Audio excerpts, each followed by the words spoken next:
कार्य दिलीप हुआ, कल क्यों नहीं पढ़ने आया था रे? अरे गुरुजी कल सो गया था। अरे सो गया था तो कुछ याद करके लाया है कि नहीं? गुरुजी एबीसीडी याद हो गया है। चलो पढ़ के सुनाओ। A B C D. अरे नहीं याद किया है? अरे गुरुजी आप ही ना बोले थे एबीसीडी याद करके लाने के लिए। अरे दिलीप हुआ, कल काहे के लिए झगड़ा हो रहा था रे?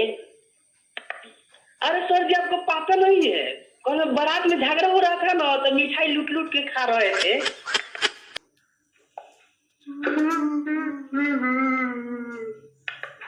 अरे तोरा क्या भइल रे? तो रोई रे? मैंने पैसा नहीं मांगा।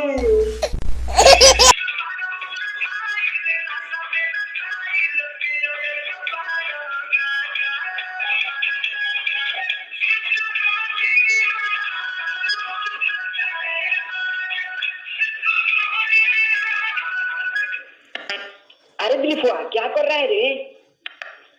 अरे नहीं दिख रहा है सर जी, डांस कर रहे हैं यार। क्या रे रंजीतवा, आज क्यों उदास है रे?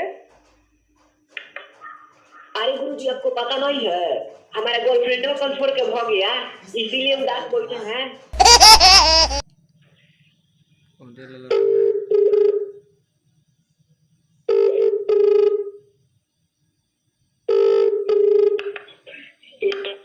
हेलो हाय जानू, कैसी हो? हेलो, मैं ठीक हूँ।